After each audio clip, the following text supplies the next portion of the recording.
All right, so when we look at question number 8 here, it looks like we're all over the place. We're in a lot of different answers here, so B, C, and also D here. So let's go through these and let's talk about this. Right? So with that, is there a spelling error? Where's the spelling error? Which word is misspelled? So I think someone put D there. So, Timladi, what do you see? What's misspelled there? Yeah, there's no spelling error there. Nothing is out of place in terms of spelling.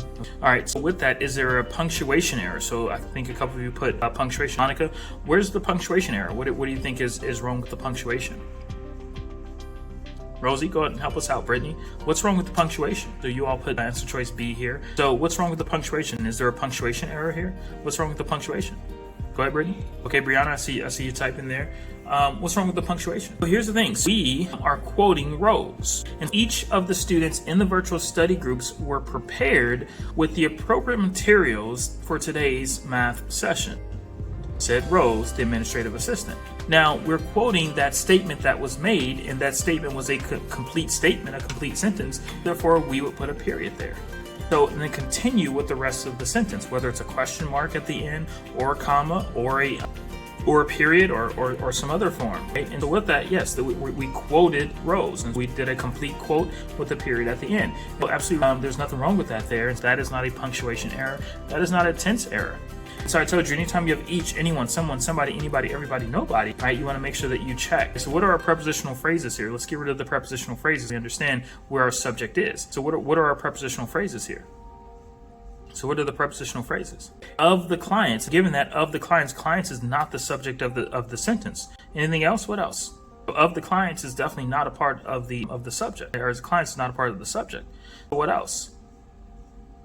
Yeah, in the virtual study groups is not the subject here. Given that, there's no need to put were, so it's not plural, it's singular. Given that, each was prepared. So each of the students, each client, each person was prepared. So given that, that's a subject-verb agreement error there. And so good, certainly identify that and look for that. All right, good. So let's take a look at this. Question number 9 here. Sally is bringing back gifts from her trip to India for, and Sally is the what? Sally is the what? What is Sally in this particular sentence? Sally is the subject. Sally is the subject. Sally is not the object. Sally is the one doing the action. What is the action? So what is the action? What is the verb here? So bringing. Sally is bringing gifts back from her trip to India for the object. And so given that we're talking about the object here, we need to use objective terms and objective pronouns here. So that would be you and me, not you and I. I is subjective. She is also subjective. But given that, you and me. And so we got to make that distinction between the subjective pronouns and the objective pronouns. Very important to do that.